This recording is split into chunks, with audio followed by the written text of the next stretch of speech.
And the button. Oh, there we go. Grrrr.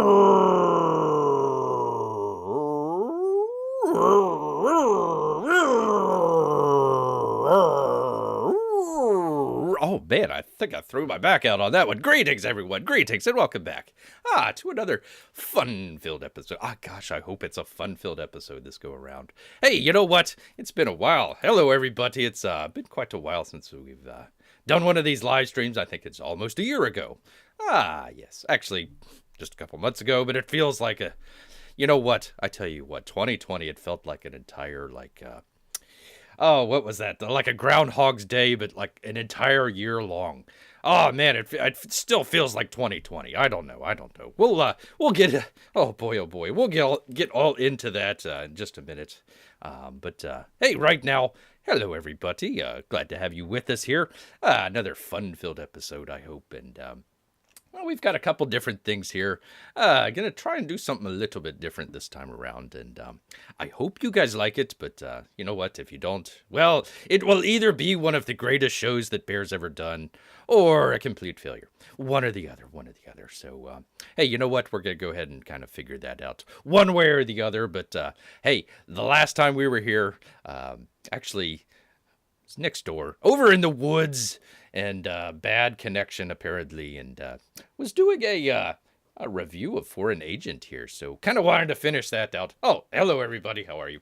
Kind of wanted to finish that out for you guys, and then got a couple other things to kind of get into as well, but you know what? We're gonna talk about what is on the tip of everyone's lips here.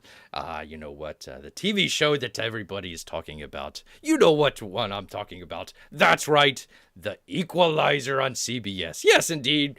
From Queen Latifah. Starring Queen Latifah. Yes, indeed. What a great... I can't even. It's a terrible show. I wanted to try one of those kind of like hate watch type things, and oh boy, let's do this and kind of make fun. No, it's terrible. It's terrible. I tell you what, I couldn't even make it past a couple, maybe 5 or 10 minutes because of... I tell you what, all of the sass. That's right, there was so much sass in that show. Bear couldn't take it. Not one bit. It was everything. It was just like Queen I was kind of waiting for Queen Latifah to kind of go around and start beating people up, Queen Latifah, former... I guess she still is a rapper. I'm not really sure, but kind of former rapper from the 90s. And, it's always kind of sad to see kind of the gangster rappers from the 90s kind of age ungracefully. He kind of thinks of like a Snoop Dogg or something like that. I think Biggie and Tupac kind of took the right time to kind of check out, and maybe you might believe that they're still alive. Maybe kind of hanging out with Elvis at the Krispy Kreme somewhere. But other than that, I tell you what, the aging rappers, I tell you what, it's just terrible. Just terrible. Oh, gosh darn it. My freaking camera. Hold on. There we go. It's not a new CMOS, I tell you what. I promise you that. There we go. There we are. All right. There we go. You know what, Bear?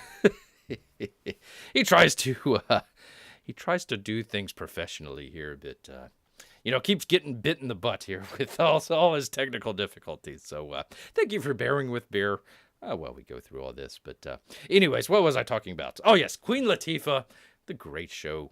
The Equalizer. I don't know what the hell they were thinking with that show. Like I said, I was going to do one of these kind of hate review, kind of watch things. And I says, nobody's going to sit through that. Why would they? Why should they? Anyways, just too sassy. Just pulling everybody's leg here. That's right. The Equalizer. I think it came on after the Super Bowl this year. I didn't watch the Super Bowl for various reasons, but hey, congratulations to Tom Brady and Tampa Bay. All right, Tampa Bay. There we go. A little bit of Florida pride there. Let's see. We've got the Super Bowl trophy, and we also got the Stanley Cup trophy. That's right, the Stanley Cup from our... hold on, let me take it off here. From our good friends here. The Tampa Bay Lightning. That's right, Tampa Bay. Yes, indeed. All right. Gonna put this back on. It's a little cold out here. A little cold here in Florida. It's like 60 degrees or something like that out there. It's quite chilly out there. All right. Well, let's let's get right on into it here. Well, I guess first, just real quick, everybody's kind of talking about the whole Mandalorian situation there with how do you pronounce her name? Gina Carano. I apologize. Carano, I think it is.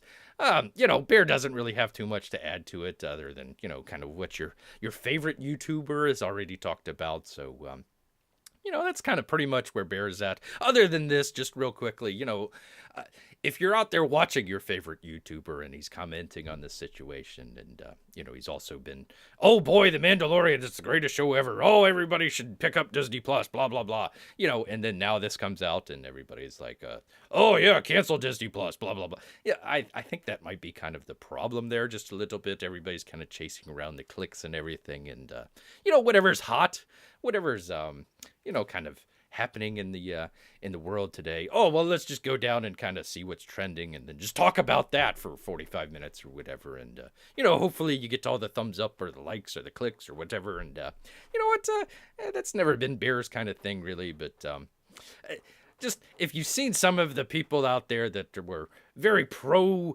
Mandalorian, pro Disney really, and now we're all against it, might be a kind of a chance to take a second look there at, kind of what they're delivering is there as well. So that would just kind of be Bear's kind of thought on the whole situation. So, all right, well, enough of that. Enough of this jibber jabber. I've got to get here to the foreign agent review. I was trying to do that the last time, and I was out in the woods there, kind of stealing some neighborhood Wi-Fi. And, it just wasn't working out. Hey, we're back here in the cave, just trying a couple different things out. That's kind of one of the reasons that haven't done very many of these live streams here. A whole bunch of reasons, just trying to figure stuff out here. But that and, just like I said, good old 2020. Kicking people in the pants. Kick Bears. Bear doesn't even wear pants, but it kicked him there anyways. So, hey, gotta give respect out there for all those people who have lost loved ones and everything. So that's no fun at all. So, anyways, enough of that personal stuff. It's just a lot of stuff just kind of came up there and wasn't able to kind of do the live streams here. So let's just go ahead and kind of get right into it with Foreign Agent here. Basically, really liked the book, really liked it a lot, but not as good as his previous book, which was Earthbound. Earthbound, I thought was really good. Foreign Agent, not bad at all, but it was black and white. So all you see here is the cover that's in color. It's actually black and white for most of, actually all of the, I think pretty much all of the book. I think there might be one or two pages in there that has just kind of a little bit of color. It's kind of an interesting thing where it's a comic book inside of a comic book. So basically what you have here is you've got your two soldiers. For crying out loud. This is Bear's professionalism here. Introducing the new SIMO sensor on his terribly old camera here that he had to pull out to the closet. So anyways, what were we saying? We had the two soldiers there kind of heading into a house held by a we learn it's a couple, but it isn't kind of widely known at the start there. And they have kind of what we would call kind of a contained, I guess you'd call maybe horror, not really horror, maybe suspense story in a contained setting. And, you got your soldiers on the run on one side and, kind of a family on the other side. And we come to find out it's not the family that we kind of think and expect. There's some kind of twists and turns in there as well. And, Narwal is a really good writer and, had some great stuff in there. It's really kind of hard to do sort of these contained thrillers where you have people kind of just in one space and kind of trying to draw out the drama and everything. It was really good. The only time that they kind of separated from that formula, they decided kind of at the very end to kind of head out and I believe it was like get some supplies or find somebody or something like that. And that was nice. It was nice to see, you have your sort of contained setting, and then you go out into the larger world and kind of explore new things. That was nice, but really kind of what they were doing, kind of, it was either, I think it was finding some supplies or something like that. They ended up, I think, either losing them or they had them somewhere else or something like that. So, it was one of those things where it didn't really need to happen. They could have, just kept all of it in the contained setting, and it would have worked just fine. That was kind of Bear's a little kind of nitpick on there, is just the trek that they decided to take on. It wasn't very clear why that happened. I had to kind of read it a second time, just kind of pick up on some of that stuff. It's gosh, I forget how big it is. I think 100 and something pages. I forget how big it is, but it flows. Man, oh man, does it just that's kind of Narwal style. It just kind of just goes from page to page to page, and yeah, he just does a really good job there. Really impressive. Boy, I tell you what, I'm looking forward to 499, I think is the name, or 499. Either way, the one from Narwal and your boy Zach. That's right, Richard C. Meyer.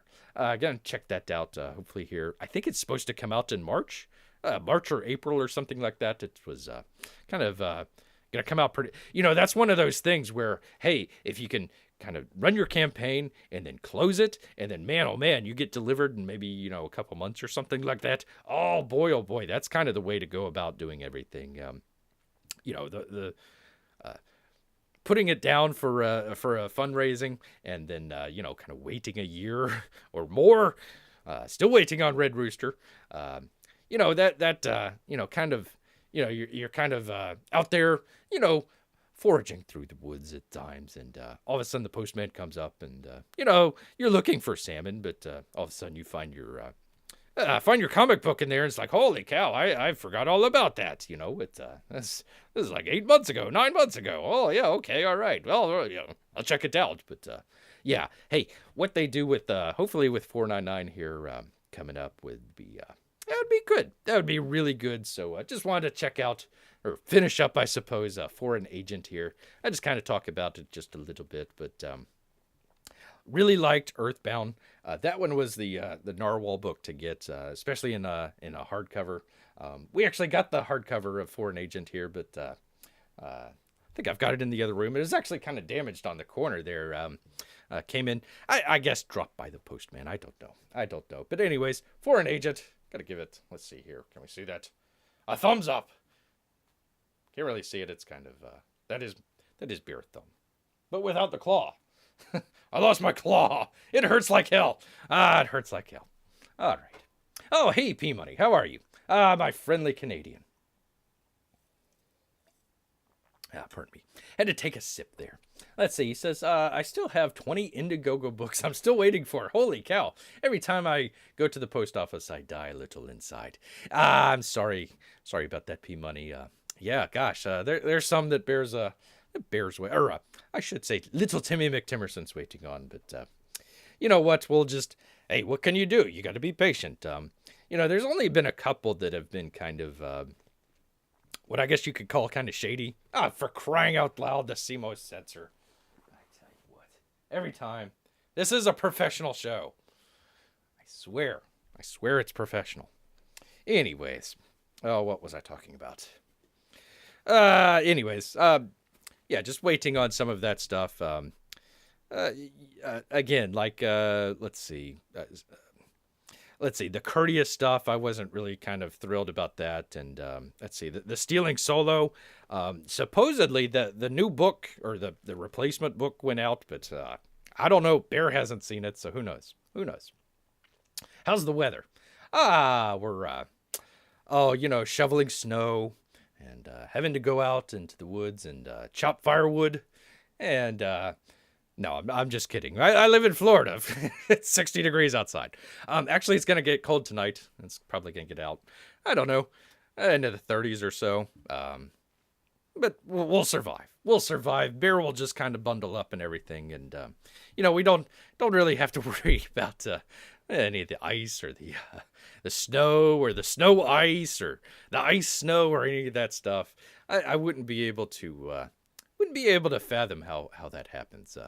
You know, you know what bears do? They just hibernate. So I'd just say, all right, snow, I'm checking it out. See you guys in 3 months.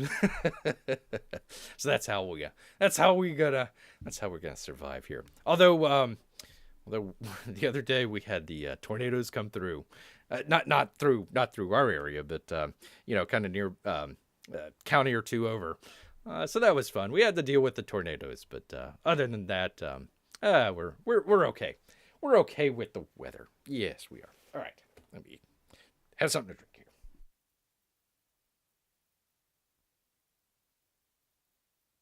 here. Yes. I gotta say otherwise you don't know I'm taking a drink. Yeah, Andrew Huerta. Um, I don't know. I don't know. Gosh, the last update we got was what, about 5 months ago, 6 months ago, something like that. I think I'm not sure. And then he was like, oh, my back, I hurt my back, and I can't do nothing, and I got to work on this other project or whatever the heck it was. I don't know. I don't know what Sovereign is doing. I couldn't, that was one of those ones that was really talked up. Oh, this is gonna be the greatest thing ever, and yeah, he never. He delivered for John Malin and a couple other covers, but yeah, still waiting on Sovereign. Still waiting. All right, so let's see. All right, I got the Ford Agent done. Yes. All right. Well, here's what we're gonna do.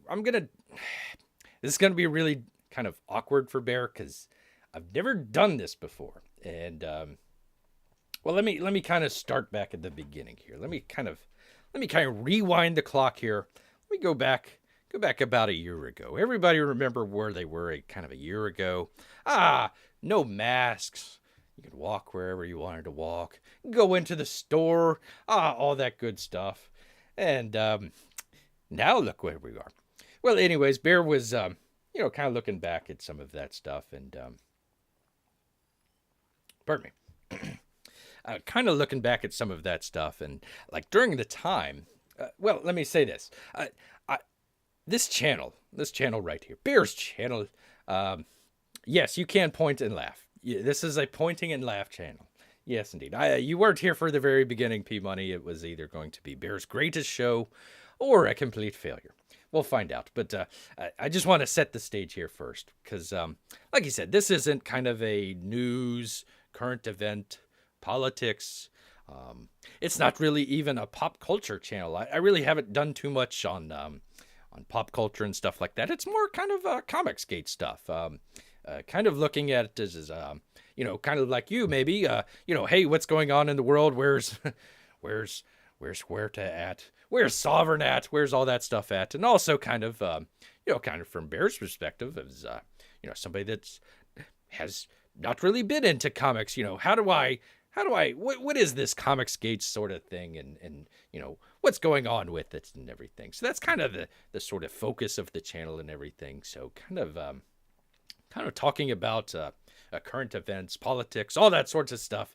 That's a little bit out of Bear's realm. Not that he can't talk about it or anything like that, but that's not what we're kind of doing here as well. So about a year ago, Bear was kind of watching the news over there in the Orient there. I don't know. Can we even say over there in China? And for crying out loud, the CMOs. I tell you what, CMOs, you're going to ruin my day. There we are. So, kind of watching all this stuff coming out to China and everything. And it was kind of, sort of December, January timeframe, working on the Cyberfrog review. That kind of took Bear's butt. That took forever, and was kind of watching what was going on over there, and just seeing a lot of that stuff kind of really before it hit the news. And some of the stuff that Bear was looking at was kind of what you'd kind of alt media, I suppose. So watching some of that stuff, and then when they were kind of coming out about the old Wu Fulu there, it was we didn't know nothing at the time. We didn't know hardly anything at the time. So just trying to find out what was going on in China. I mean, that was hard. And then, all these people start disappearing and all this other stuff that goes on. I'm not going to get into it all too much, but trying to find out a way, okay, how do I talk to the audience and kind of fit it in with what Bear's kind of doing with the channel here. So decided to do something, I think... I forget if it was John Malin or it might be Kyung Lee. I forget, maybe both of them. They came out and says, hey, we're going to have some delays here as far as our shipping goes and everything. Says, okay, there we go. Now we can kind of wrap our claws around it and kind of present it in a way that would kind of fit with the channel and everything. Because, if you mentioned, oh, hey, there's this thing that came out of Wuhan province that might have something to do with the lab over there. And, I just want to take a look at it, not, pointing fingers. People their channels would be gone, Twitter, all that stuff. I mean, you think it's bad now. I mean, it was pretty bad then when you were trying to say, hey, there's something kind of funky going on and we should kind of, hey, maybe check it out. So anyways, decided to do kind of a video like that, just kind of talking about the shipping issues and also kind of bringing it around to kind of the current day events and everything. So stopped doing that for a while because how do we talk about that and everything? So, a lot of the stuff that Bear do, box opens or reviews or something like that, we try to sneak something in there, with the Fauci masks or something like that. And we actually did something with Kyung Lee's, the umbrella guy. He came out with it, and I'm going to get struck. No, I'm not. Oh, hi. I'm sorry, Mark Anthony. Hey, how are you doing? It hasn't been a while, and I appreciate you being here. Indeed. No, not indeed. So, all that stuff in the past, hopefully that won't get me kicked out. So, okay, we've got all this stuff here, and especially if you're, out of the country or something like that, you might kind of wonder, hey, there's Americans. Why can't they say everything that they want to say? Well, because we're going to get kicked off of Twitter. We're going to get kicked off of YouTube, or we're going to get kicked off of somewhere. So, one of the reasons that Bear kind of had to take a little bit of time was kind of figure out how are we going to kind of talk about this without talking about it. Anyways, long story short. So we're going to let me see if I can figure out my OBS here. Give me just 1 second here. Let me figure this out. I want to get off of this. There we are. And go to where's our cover? Which one was it? Oh, which one was it? 1 second here, people. Oh, I can't find it. Anyways, the title of the show here, we were going to call It Can't Happen Here, which is actually taking off of a book from this kind of weird looking fellow here called Sinclair Lewis. So, all right. So what It Can't Happen Here was a novel that came out many, many, many years ago, back in the, I believe, 1930s. I believe it was 1930, middle 1930s. Long story short, the novel had to do kind of with the election, I believe in 36 or 38 with Franklin Delano Roosevelt. He was going to be running for re-election, and it was kind of a alt history of, hey, what would happen if somebody else got into the White House instead of FDR? And so a lot of the sort of stuff where you saw, the sort of dictator-like stuff with Donald Trump when he was in office kind of came back to this novel here. It Can't Happen Here.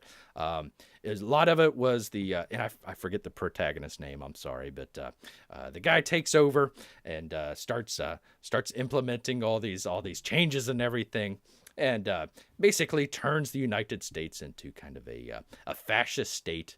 And the main character in our novel here, I'm getting tongue-tied. The main character in our novel decided to kind of, be in the resistance, I suppose, is what they would call it. And, he actually goes to Canada to fight the United States and, all that stuff. And it was kind of well, actually, it has it in the title there. What would happen if America had a dictator? So a lot of that stuff from the novel of It Can't Happen Here bled over into kind of our local politics, or national politics, I should say, for the past kind of 4 years or so. You can kind of draw a direct line to it. It's kind of interesting and everything. We're not going to talk about It Can't Happen Here. I just wanted to kind of give the sort of overview of everything of what we're going to be talking about here shortly. So, but if you want to kind of get ahead of Bear here just a little bit, check out Sinclair Lewis. Especially his family. Go check that out. Do the little Wikipedia search, and you might get a little bit ahead of Bear here, but I think you might see where we're going here. So, all right, before I say that, let's see. I admit you're intrigued where you're going with this. Oh, thank you, P Money. Get to the point where I start caring about most of the books I'm waiting on. Well, I hope not. I hope not. And no, this isn't. This isn't a book review. I apologize for that. I just wanted to kind of set the table here, and it kind of took a little bit of while to kind of get there as well. No, we're not doing Atlas Shrugged or 1984. We are actually going to be doing, since I can't talk about many things. Let's see if this is the book. Ah, there we are. I'm sorry. There was the cover there. So we're going to be talking about a little bit. No worries, Mark Anthony. No worries. Going to be talking about something a little bit different here. Something that actually Bear wrote a long time back. Several years ago. I think it was back in maybe 2016 or so. I started writing this, and it's actually a screenplay that Bear wrote. And I'm probably pretty certain that many of you have already rolled your eyes, or I'm sure the clicks off here is going very quickly here, but what I'm hoping to do is be able to talk to you guys without being on point, without being on the nose with it. So I'm hoping that I can kind of go through something here with you guys, and it's either going to work or it's not going to work. So I'm going to do a screen. Yes, it's very hard to write a screenplay with the claws. We're going to try and do that here. I'm just going to do 10 pages. It should be about 10 minutes or so. It will either work or it won't work. So I tell you, I'm a little bit nervous about that. So anyways, let's go ahead and get started here. Bring this up and just keep this picture in mind. This fine gentleman here looking off into the mountain. And we'll get to what that is and why that's important here. Just a second. Let's see if I can click here. There we are. All right. 50-50 chance. Yes. Believe me, I give it 25-75. All right. So real quickly, I hope you guys can see this. If not, just sit back and let me read it. But just in case you're not familiar with what a screenplay is and just kind of want to read along, we'll just kind of go over some of the stuff here real quick. Let me see if I can find there we are.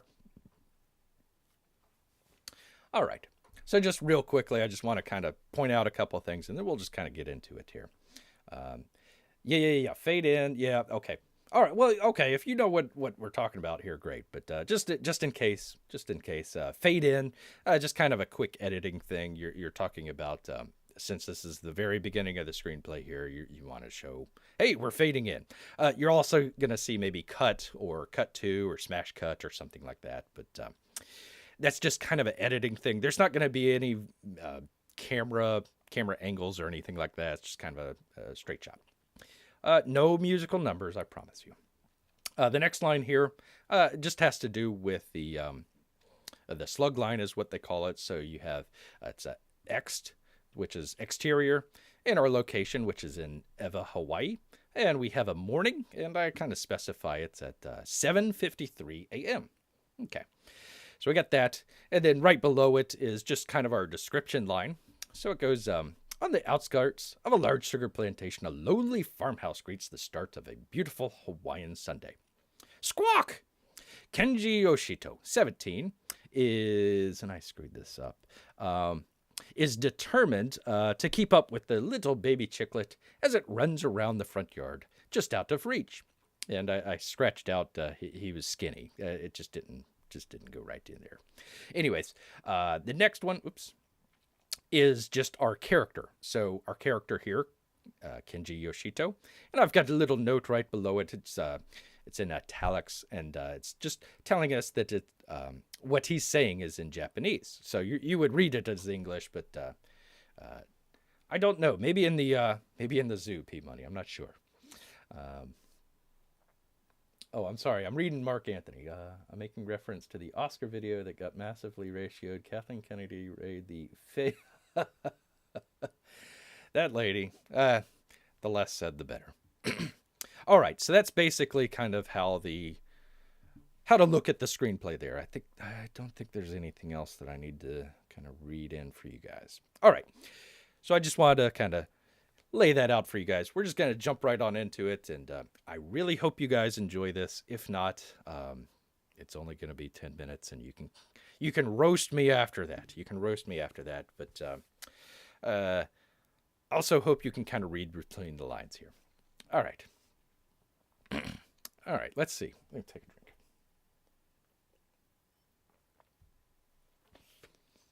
All right, Kenji Yoshito, he says, "Little rascal" in Japanese. Kenji dives after the little bird and catches it. The yellow chick looks back at Kenji, covered in mud.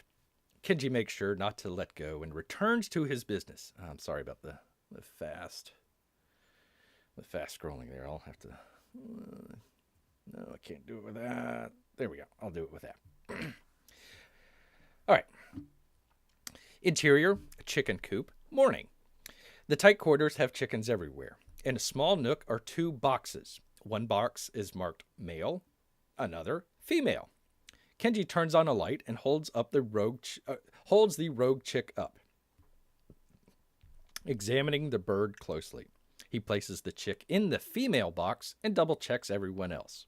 Suddenly, the chicken coop starts to shake violently. Exterior, Eva, Hawaii, morning. Kenji looks around the yard. To the north, a deep rumble. Hundreds of airplanes fill the morning sky. A wave of them peels off and dives down to the earth. Explosions. Nearby Marine Corps Air Base, Eva is under attack. Kenji, Mom! Kenji hurries towards the house. Zoom! A flight of Japanese Zeros hurtle past unmolested. Only a few hundred feet away, the rising sun emblem clearly visible. For a brief second, Kenji and one of the pilots lock eyes. The two look identical, the pilot maybe a few years older. Zoom, zoom, zoom. Waves of Japanese fighters and Kate bombers spread into their formation. Their target, Pearl Harbor. A truck crashes into the front yard. The driver quickly jumps out and flees into the sugar fields. A Kate bomber takes notice and screams down. Fires. Boom! The truck goes up in flames. Kenji, Mom! Kenji sprints as fast as he can, bullets striking all around. The attack barely misses Kenji, but hits the chicken coop. I want to hear Bear say zoom again. Zoom! Okay. I'm going to try and do this without comments, so there we are. Let's see. All right. Kenji sprints as fast as he can. Bullets strike all around. The attack barely misses Kenji, but hits the chicken coop. The structure crumbles into splinters. Interior, Kenji's farmhouse moments later. And I specify this as 7:54 a.m. Kenji enters through the back door, miraculously unscathed, and sees his lovely sister, Kame Yoshito, 19, timidly curled up in a corner. Kenji, are you okay? Where's Mama?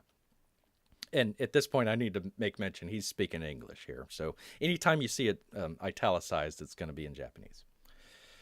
She points to the kitchen where father, Maso Yoshito, 53, projects an aura of peace as he looks out the kitchen window. Kenji runs in and spots his mother, Tsuro Yoshito, 47, behind a decorative icebox. Her steady demure turned frightened. Kenji, Mama, stay there, don't move. Father, look, have you seen such a... Boom! A shockwave shakes the farmhouse. Kenji and his father watch through the kitchen window as a huge plume of black smoke rises from the battleship row. Smash cut. Title, Go for Broke. Okay, just real quickly. The title is actually named for a movie of the same name from the 1956, 4, something like that. 1954, 56. So after we go through all this, if you want to check it out, I think it is on YouTube for free. So go check out Go for Broke if you do want to check that out. All right. Exterior, Kenji's farmhouse, evening, and this is later at 5:30 p.m. The crashed truck still smolders in the ditch.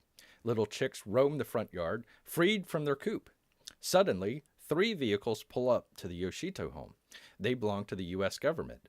One 1941 Chevy Suburban, which is an awesome car, followed by 2 GMC deuce-and-a-half Army trucks, which are also pretty cool. Interior, Kenji's farmhouse, moments later. Knock, knock, knock. Father answers the door. MP1 and 2, 20s, force their way inside. They clear the way for 5 FCC guys, 30s, brainiacs in white coats. Father, what's the idea? FCC guy. Signal's coming. And I apologize, guys. It's just me. I can't do multiple voices, so just go with it. FCC guy number 1. Signal's coming from in here. Mother and sister rushing to the living room. Who are they, Maso? Mother. Who are they, Maso? Father, don't be afraid, my flower. FBI agent Callahan, 30s, typical G-man, and FBI agent Miller, same, enter the small home. FBI agent Callahan. Good, that saves us some questions. Maso Yoshito, I'm Special Agent Callahan, and this is my partner, Agent Miller. We're here to FCC guy number 2. Sir, we have it. FBI agent Callahan is handed a shortwave radio. And on the radio, he's speaking in Japanese, which actually happened. Chopsticks, we don't want to set the world on fire. Talk to you tomorrow. And it fades away. The signal fades away. FBI agent Callahan. What is this? Where did it come from? Where did it come from? FBI agent Miller. Well, look at this. FBI agent Miller sees several photos on the wall. All quite artistic. They depict scenes nearby taken by Kenji's sister. Many show battleships in Pearl Harbor. FBI agent Callahan. Mr. Yoshito, you are the head of the local sugar union, the workers' union, yes? Father nods politely. You and your wife, looks down at the manila envelope. Father, Suro. FBI agent Callahan. Are very active in the Japanese Buddhist temple, yes? Father nods. Teach English to the local workers. You are very well spoken in both Japanese and English, correct? Father, if you say so. FBI agent Callahan. It's true. And you have also, Kenji enters, shielding several young chicks in his arm. That would be chickens, not chicks. Kenji. Hey, what's going on here? Kenji tries to intervene, but MP2 quickly grabs a hold. The little chicks scatter on the floor. FBI agent Callahan. And you also have, Mr. Yoshito, this property illegally deeded to your name. Isn't that correct? It is. And that's true. They couldn't buy property back then. They could rent, but they couldn't buy. Kenji struggles with MP number 2. Only if Japanese own the deed. Yeah, that's just what I said. FBI agent Callahan. Quiet him, or I will. Father, do not dishonor me, son. Kenji ignores his father and continues to argue with the agents. What about our due process, huh? What is this? We're citizens. This is a violation of due rights and our Fourth Amendment rights. Due process, I mean. This is a violation of our due process and our Fourth Amendment rights. FBI agent Callahan. You some kind of lawyer? Kenji. I've applied to law school, which is in Texas, by the way. FBI agent Miller. Maybe you haven't noticed, kid, but martial law has been declared. Welcome to the military district of Hawaii. Which is true. That happened. FBI agent Callahan. Even if there was a judge in the territories to hear your case, FBI agent Miller, poor sap would have his home burned to the ground, home and office burnt to the ground. FBI agent Callahan. Don't make us bring you in as well. MP1 places father under arrest. Sister. Father! Kenji breaks free from MP2 and wrestles with MP1. MP2 hits Kenji in the head with his rifle butt. Kenji goes limp and falls to the floor. FBI agent Callahan. Grab them all. You know the drill. To the truck. Let's go. The Yoshito family is hustled, or in Kenji's case, dragged outside of their own home. Exterior. Kenji's farmhouse moments later. The family is led to the GMC CCKW Deuce and a Half. Inside the canvas bed of the truck are more detainees of Japanese, Italian, and German heritage, which I think I might have. 1 second, people. I told you without comments, but let me see. They're there. So you see the guys there in the front row, and behind them are the other powers that be. We won't get into that, but it did happen. I just wanted to let you know. All right. The canvas flap closes behind them, and the GMC drives away. Exterior, Honolulu, Hawaii, night at 7:30 p.m. A caravan of Army vehicles rumble through the busy streets of Honolulu. What remains of Battleship Row illuminates Pearl Harbor with a reddish glow well into the night. Interior, CCKW truck cabin, moments later, moving. That just means that it's inside the car and they're driving. MP1 and 2, young enlisted men, share the scuttlebutt. MP1, the 4th and 5th waves are coming in tonight. MP2, covering them damn paratroopers, right? Hidden in them cane fields. MP1, and drop more. Don't know, finish off Schofield Barracks, then come straight through the mountains, right in the city. MP2, ninjas in the night, I tell you. He spits his tobacco. Then we can expect something. MP1, Jesus, Mary, and the GMC comes screeching to a halt. Exterior, Honolulu, Hawaii, moments later. Ahead, a large bus is smashed against an electric trolley. Black smoke billows into the air. MP1 and 2 exit, with rifles at the ready. The 2 FBI agents do the same.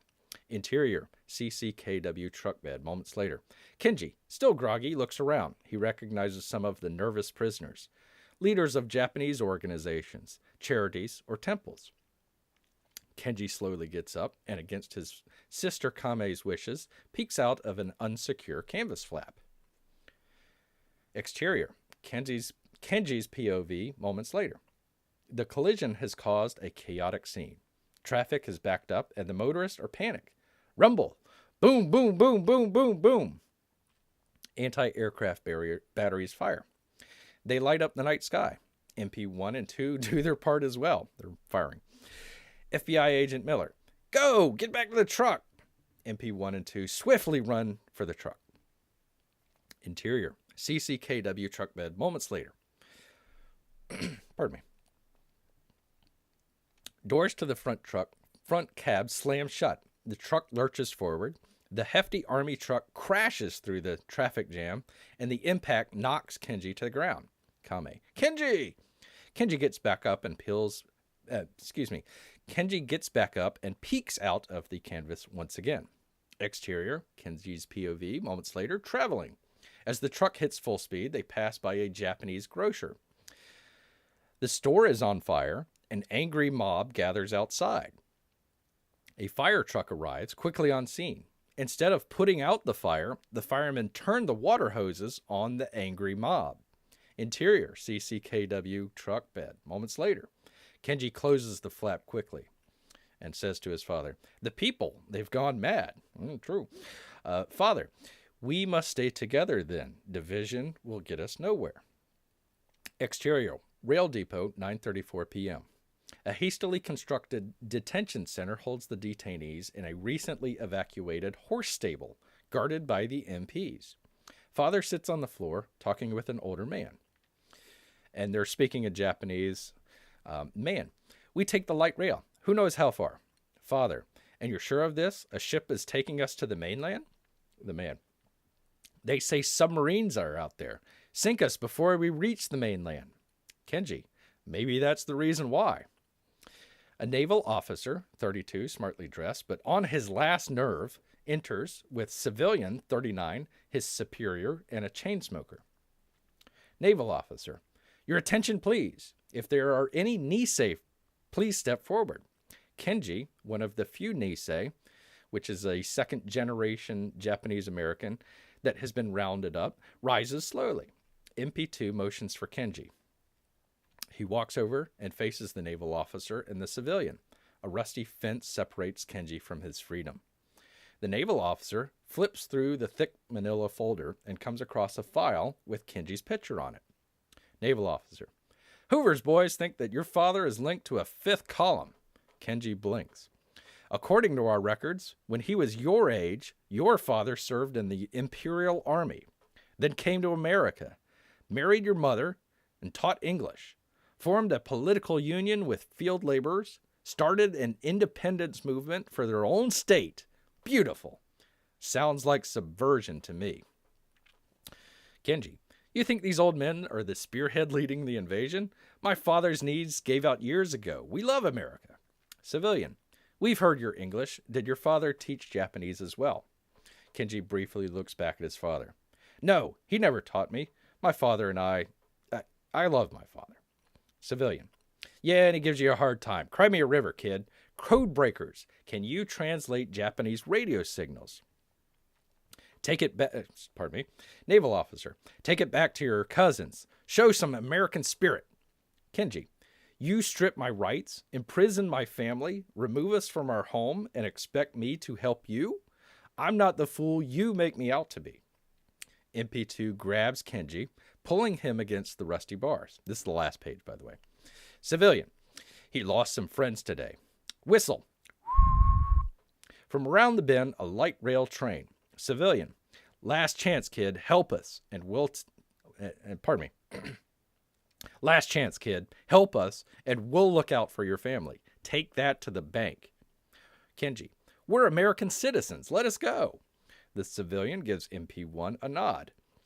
MP1 yells out, Everyone listen up. Yes, you, old man. I want stalls 1 and 2. As the train pulls into the rail depot, MP1 readies the inmates for transport.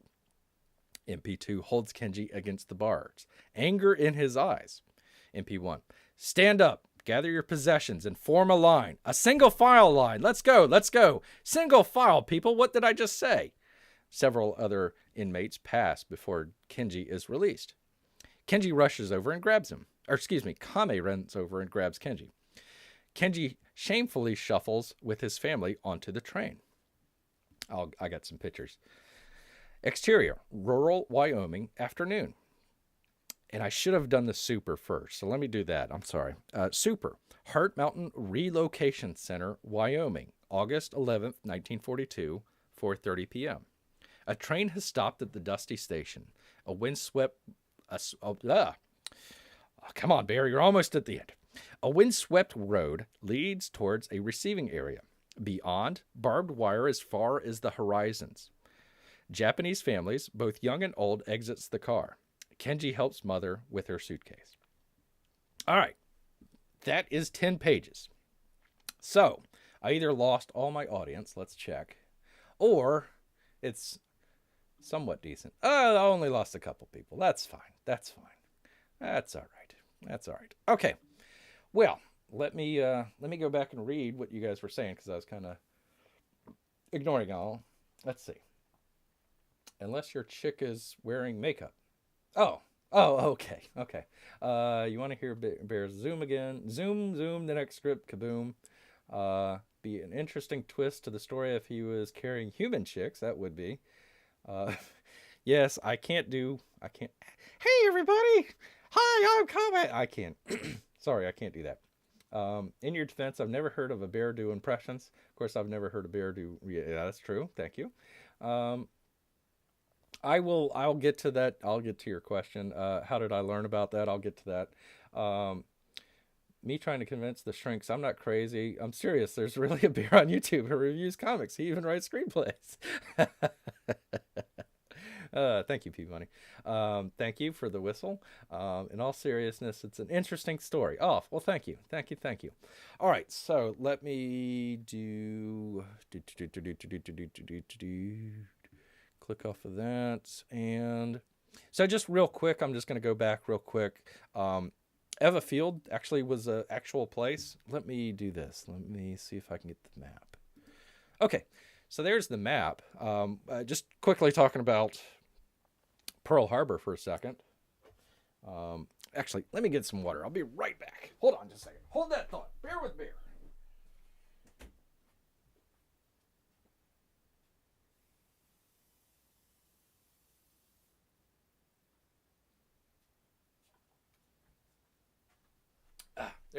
All right.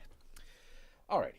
So what we have here, just to kind of show you what was happening and everything, excuse me, on the map, you see where all the conversion points is. That would be kind of where Pearl Harbor is. And yeah, Oahu. Yep, there you go. So if Mark Anthony, if you've been there, if you go to the west of there on Honolulu, that's where you're going to find what's called Eva. It's spelled EWA, but I found out that it's kind of pronounced Eva. So I hope I get that right.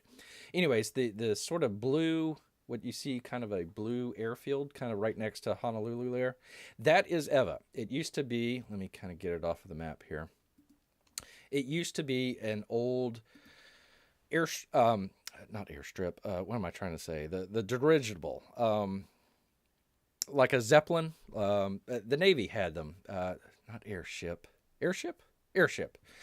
It used to be an airship field. The Navy was flying the large dirigibles, and then they had the Zeppelin and all that stuff. Or what was it? The Hindenburg went down, and I think one of the Navy ones got caught in a storm or something like that. So they got rid of all that, but the field remained, and they ended up giving it over to the Marines, who were putting out. Actually, let me go back to the map here.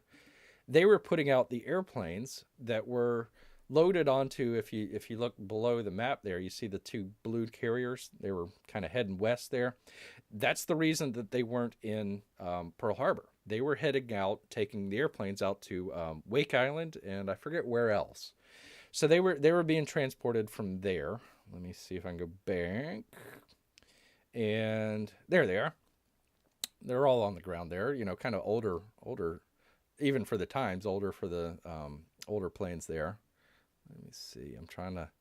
Pardon me here, folks. I'm trying to do OBS at the same time. Anyways, that's what it looked like, which was, I don't know if you guys can tell, it's a giant X. It's a giant X. So what they were doing is they were coming in from the west, coming around Hawaii, and then ducking in there.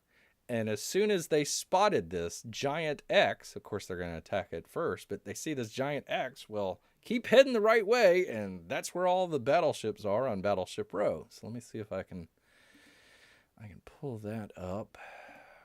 There we are. Well, that's not a very big picture, but there's a picture of it there. Let me see if I can blow that up. Let me blow that up. There we are. So that's, I think, taken from one of the Japanese planes. So there they are. They're about to attack Battleship Row. So you had, let's see, the Arizona, the Nevada. I'm losing track of all of them, but there they are. They were all lined up there and got sunk on a Sunday morning by our good friends, the Japanese.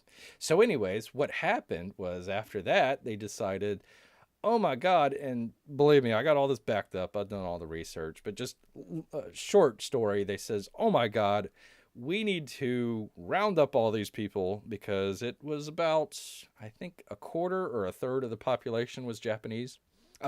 I say Japanese Americans, but they came over and they stopped the immigration. So that's kind of where I started with this, was with kind of the immigration stuff, which was right around 2016. Everybody was talking about all that stuff. So I kind of found that a little bit interesting that this, like from the 20s, I think, they says, okay, no more Japanese, all this other stuff. So they had a second generation Japanese Americans growing up. I says, oh my God, these people are all, a danger to us. They just attacked Pearl Harbor and all this other stuff. So there's our folks there that they went ahead and decided to round up along with the Italians and the Germans. Although I think that there might have been one, maybe two internment camps for both for the Germans and the Italians, but there weren't that many compared to the Japanese, which was, I think, 20 or so, and all along the West Coast. I think there might have been one as far east as Arkansas, but I'd have to look that back up. But anyways, they decided to do that. That was originally in Hawaii, so they took a lot of the. Basically, they decided to pardon me, decapitate the entire um, the head of everybody. So they took people from the temples. They took people like my father character here. He happened to be kind of a union leader and stuff like that. They took everybody out. They left a lot of the Japanese on the islands because what are you going to do? You know, there's nowhere to go. You know, you can't take a flight. You're not going to be able to take a boat nowhere. They were putting up barbed wire along the along the Waikiki beach and everything, and it became, like I said, a military district. At the time, Hawaii wasn't even a state; it was a territory. So Pearl Harbor was attacked. They had the I don't know if they call him governor or whatever, but the territorial governor. He was sitting in his office, and you know, that stuff happened, and a couple military guys come up, knock, knock, knock. Hey, thanks for your service. Enjoy the beach. Take care. We've got it from here. So the military basically took over. So if you were, you know, anything from jaywalking to murder, it was a military tribunal. So they really had nowhere to go, but everybody on the West Coast, they really started getting nervous with that. So let me go to the other picture here. If you didn't believe me about the trains, there they are. There they are, going from, I forget which one this was, Santa Anita. So if you know Southern California, LA area, Santa Anita was a racetrack, horse racetrack. And they kind of detained people there originally until they were building the internment camps. Here's another one. There they are. There they are lined up. So going back to our good friend here. Where is he? Oops, he's behind there. Going back to our book here. Let me go back to it. There we are. It can't happen here. Well, from 1942 to 1945, it did happen. So what we're trying to do is talk about historical stuff here, but also try to kind of relay it to what we do is in modern times. So, you know, we don't have to do the Gina Carano stuff where we talk about the mid-20th century Central European superpower that had to do some nasty things. We don't have to go there. We don't have to do the Goodwin stuff. We can look at our own history here and say, hey, wait a minute, there's some stuff that we might want to pay attention to and check out and make sure that we don't have it happen here again. So, anyways, that's I just wanted to show you guys that. Let me just go back here real quick, if you don't mind, to the display capture. Ah, dang it, I got to take out all this other stuff. Good old OBS. 1 second. So it continues on past. I do a little bit of stuff here with the internment, but this doesn't have to do with the internment. The internment just kind of lasts, I think, 15 or 20 pages or so in the whole screenplay. There's a whole other thing that we're talking about here, but that we haven't quite got to yet. So again, go check out Go for Broke, the movie, Go for Broke. Go check that out. And go check out Sinclair Lewis, and especially his family and his lineage. You might be a little surprised on some of that stuff. And if you guys like this stuff, and if you guys want me to continue it, we can, because there's some stuff that's going to really just shock you. And not in a sort of, oh, I'm trying to shock you in any sort of thing. It was, I discovered this and holy crap, you know, this sort of stuff. And I don't mean that in a, you know, again, a sort of braggadocious manner. I mean that in a truly a biblical manner. If we get to the very end of this, it's really the stuff that I found out at the very end. I wasn't even planning on writing the stuff at the very end. Then I found out about it, and I was like, okay, we need to definitely talk about that.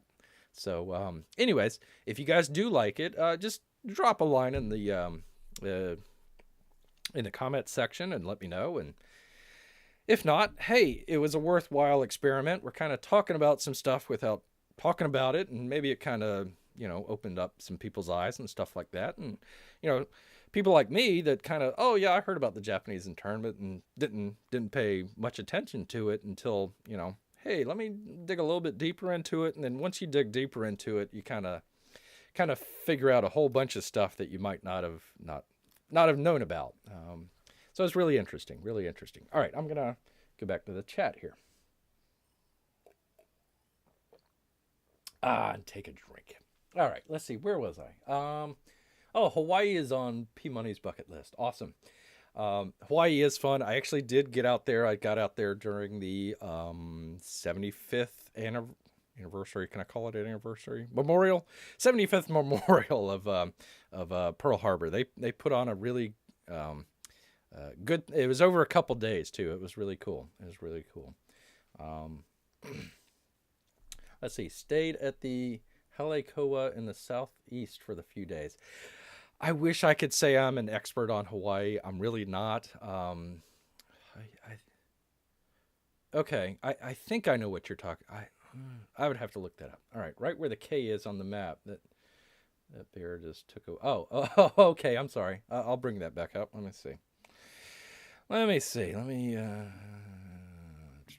Oh, that screen. Which screen am I on? That screen. Okay. I will bring that back up. Bring back up the map. By the K. Let's see. Oh, I can't see it. I can't see it. Let's see. On the west side. All right. Okay. All right. Was it a mistake that the military put so much of their Navy and Air Force at Pearl Harbor? No, they were. The way that I try to explain it to people is I think FDR was doing the equivalent of sticking out his chin and waiting for somebody to hit him. And I think that's kind of I'm not a big believer in the whole conspiracy, some of the conspiracy theories. I just think that they were not expecting it. I think they were expecting it in the Philippines or, that area. I don't think that they were expecting it in Pearl Harbor. And that's one of the reasons why they were taking the airplanes over to Midway and also Wake. They were taking them over there. So, yeah, that's really, they should have had the anti-aircraft stuff and also the radars working. But again, they had planes coming in, so they weren't, coming in from the U.S. So they weren't really looking for all that stuff. So, there's a whole bunch of stuff that went wrong with that. And I'm sure you can kind of compare and contrast with like 9/11. You don't have to go into 9/11 with the conspiracy theory. It just, hey, this is just a complete colossal screw up. Yeah. So, well, Mark Anthony disagrees with me, but that's all right. That's all right. He says, very much so. I studied a lot of World War II, but admit the Pearl Harbor attack was one of the areas I'm least knowledgeable about. Well, check it out. Check it out. They didn't believe that they would be able to be attacked since the water is relatively... Yeah, that's true. That they had to develop a special torpedo and tested it and all that stuff because it is shallow in there. So, yeah, you're correct. But there were improved... Oh, okay, yep, there he goes. Never understood why Japanese stopped attacking America. I almost think that Japanese just kept going. America would have been devastated. Oh, well, again, they kind of thought, again, compare and contrast 9/11. They thought as soon as they hit us, we would be like, oh, okay, we're going to back off. Yeah, here, Japan, you get it, whatever you want. We can't defend our island. So, yeah, go right ahead. I don't think that they ever had the intention of invading the U.S. or anything like that. I think that was stuff on our side that kind of legitimized the internment and all that sort of stuff. They were more interested in China and Manchuria than they ever were with the U.S. So that's why they didn't continue on. Actually, if they would have hit the fuel stores there instead of the battleships, it would have been game over. We wouldn't have been able to. Even if we had all our battleships and everything, they wouldn't have been able to go nowhere because they wouldn't have had any gas or oil. So, yeah, they screwed up. Whatever. Good for us though. But after the initial attack, yeah, they did. Um, Not sure on the airfield's location back then, but it was probably very close to the shipyard. Oh, okay. Oh, and thank you, P Money. Let's see. Third wave was apparently planned, but canned because they wouldn't. Well, no, because at that point, the third wave. Again, I kind of alluded to it in the screenplay. The Americans, had already thought that there was paratroopers on the island and that they were going to come in and start attacking. So after the first attack, man, they got ready. That second attack, we shot down a number of planes and we were ready for that second attack. So I don't think the third attack, I don't think they would have gotten very far. I think we would have done. And also, you got to remember, they're on the ships. They just attacked us. They got to get the heck out of the way. Otherwise, we're going to, I mean, we had bombers over there. We could have attacked their aircraft carriers and sunk them right there. So they snuck in and then they snuck out is basically what happened. That's my interpretation. All right. Yeah. Oh, bottom right. Oh, okay. Yeah. Okay. Oh, okay. On the east side there. Okay. Oh, I see. Okay. Yeah, I drove around the island when I was there. It was, it reminds me a lot of Florida. It reminds me a lot, other than the mountains and all that stuff. It just the tropical feel of it. The tropical feel of it. Yeah, definitely check that out, P Money. Again, this was. Let me rewind just a second. I was writing this 2016, 2017, sent it out, had some people take a look at it and all this other stuff. And it's neither here nor there. But one of the things that the notes that I had was I needed to make it a little bit shorter. This is, let me take a look, 112 pages or so. The original draft or second draft or third draft was, I think, 135, close to there. So I had to cut it down a lot. So there's a lot of stuff that I cut out, especially in the first 10 minutes. After I did this, I did a contest where it was basically write a screenplay, but just the first 10 minutes of it. And the idea was, if you can't get me hooked in the first page or the first 3 pages or the first 5 pages, then I don't care what the rest of your screenplay is. So I was trying to write stuff in 10 page, what's the good first 10 pages? So I had to cut out a bunch of stuff that I thought was, descriptive and everything, but I think it helped with the flow because it flows really, really quickly here. Oh, I'm running out of voice. Oh, gotta get a drink. Oh, okay. It was beautiful. Diamond Head was directly to the left when I looked out my hotel window. Oh, okay. Did you happen to get up to the National Cemetery up there? Trying to remember the name of it. But yeah, you could see Diamond Head from there and everything. Oh, yeah, that was great. That's great. It's beautiful. Beautiful area. I wish I can get back there, but gosh, weren't they doing something with the quarantine or something like that where you fly in and you gotta you gotta stay in your hotel room for 2 weeks? Yeah, screw that. I can go to the beach here. No worries. Oh, P Money says, okay, I got to put my kids to bed. Have a great night. Thank you, P Money. I think we're going to be wrapping it up here.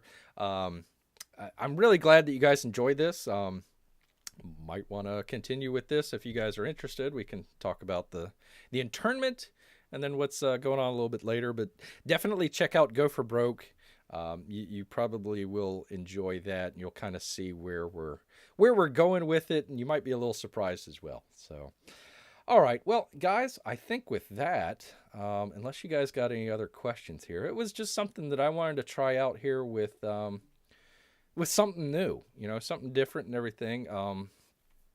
Trying to talk with the stuff that we got going on nowadays, but without directly talking about it. So, trying to be able to do it kind of in a backwards way and talk about it. I'm not trying to say I'm an artist or anything like that, but just through the art, through some of that stuff, and kind of, hopefully people can kind of pick up and say, oh, okay, I see what's going on here. So, anyways, that's kind of the idea behind this stuff. So we might make this a series. We might not. We just got through a couple pages here. So, you know what? I really need to find other people that can do the different voices and everything. So that would be definitely better. Because, man, I'm running out of voice here. I'm having to drink this water down. Mark 04 Anthony says, I spent a day at Pearl Harbor, a couple days out on the town, on the water, 4 days in Maui. Ruined vacations forever for me. Oh man, I think you did it right. I got out to Maui and got to be on the beach, but I never stayed there. I actually stayed in Eva just to kind of get the local feel of it, which is kind of more the local, the local hangout, which, coming from Florida, I never want to go to the tourist destination. I want to go where the locals hang out and everything. So that's what I did. I stayed off to the other side, but yeah, it was really nice. They got a really cool museum. I don't know if you've seen it, but a cool museum there at Ford Island. That's really cool. So yeah, if you ever get a chance, check that out. Hydrate Bear. Yes, I do. Well, I think that yeah, definitely. You would enjoy it, Mark. And gosh, I don't know if they are allowing civilians on to Pearl Harbor or not. We actually were at, is it Aloha Stadium? I think we actually took the bus there and actually got bussed over to literally Battleship Row, where they held the ceremony there, and then a couple days later got to go out onto the Arizona and whatnot. So that was really cool. So, all right, everybody. Well, I think, man, I tell you what, I'm running out of voice. Marco for Anthony's telling me to hydrate, and we're just giving each other vacation tips. So, all right, guys. Well, hey, if you do enjoy this, maybe drop me a line in the comments section, and or don't just say, Bear, this is terrible. I never want to hear this again. Please go back to comic reviews, and we'll do that as well. All right, gang. Well, I appreciate you being here, and we'll do this again. And hey, we'll have some fun. Either way, we'll have some fun. I know we'll do that. All right, everybody. Thanks for showing up. Thank you, Marco, for Anthony. Thank you, P Money. Thank you, everybody else that decided to come but didn't say anything. We'll see you around. Take care. Bye-bye.